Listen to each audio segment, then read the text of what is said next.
कोण सांगतं मराठ्याचे सगळे प्रश्न सुटले, कोण म्हणतो 3 कोटी लोक आता ताबडतोब ओबीसी झाले, आता 3 कोटी. ते जर खरं असेल तर हे खोटं आहे, आणि हे खरं असेल तर ते खोटं आहे. तर त्या खऱ्या खोटं नक्की काय आहे ते शोधण्याचा आमचा प्रयत्न आहे. गॅजेटच्या विरोधात तुम्ही कोर्टात जाणार आहात असं कळतंय. होय 2-4 दिवस जे आहे, आज ही रजा होती, सगळी सुट्ट्या चालल्या होत्या, त्यामुळे वकील साहेब सुद्धा भेटत नव्हते. परंतु जे आहे 1-2 दिवसामध्ये आमचे कार्यकर्ते जे निश्चितपणे आम्ही काय मुद्दे असतील ते आम्ही कोर्टात गेल्यानंतर कळणार. अहो सगळ्या समाज आमचे जे आहेत ना 374 जाती आहेत ओबीसी मध्ये, एक मराठा जात एकच आहे. आमच्याकडे 374 जाती आहेत.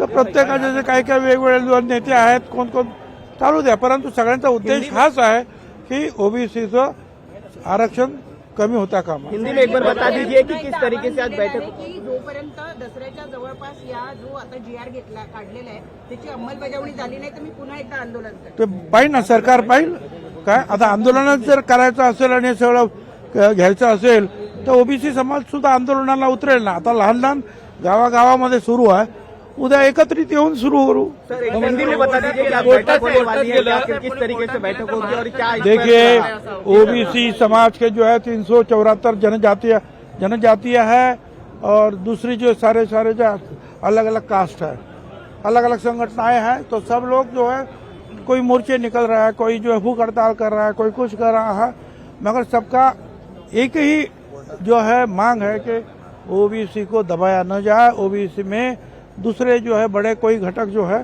जिनको हाईकोर्ट ने नकारा है, जिनको सुप्रीम कोर्ट ने नकारा है, ओबीसी आयोग ने नकारा है, उनको ओबीसी में जगह नहीं देनी चाहिए. इसके ऊपर सब लोग एक है. अब अलग अलग ढंग से अपने अपने जो है जगह पर वो काम कर रहे हैं. कोर्टात जाणाऱ्यांना महाराष्ट्रात विरोध यहाँ कोर्ट में जो है हमारे लोग जरूर जाएंगे. अब जो है वकालत की जो वकील लोग हैं, 2-4 दिन जो यहाँ छुट्टियां थी, बातचीत चल रही है और जाएंगे. कोर्टात जाणाऱ्यांना महाराष्ट्रात फिरू देणार नाही असं जरांगे पाटील म्हणतात. हाँ भाई ठीक है. अब वो तो जो है, तो अभी त्यांनी जे आहे महाराष्ट्र विकतच घेतला की काय केलंय काय देवाला माहिती नाही. काय सगळं राज्य त्याचंच आहे. काय बघू आम्ही काय करायचं. आम्ही विश्वासात घेतलं होतं असे नेत्यांचं म्हणणं आहे. नाही, सरकारमधल्या हा जीआर आम्हाला दाखवला नाही.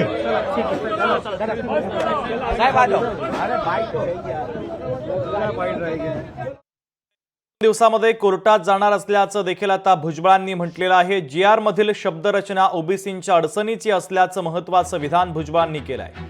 तर या संदर्भात कायदेशीर सल्ला घेतोय आणि कोर्टामध्ये जाणार असल्याचं भुजबळांनी म्हटलेलं आहे.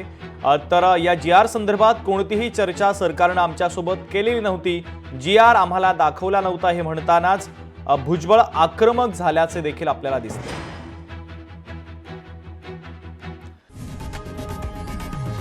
लोकशाही मराठी ऐका, पहा, जागरूक रहा.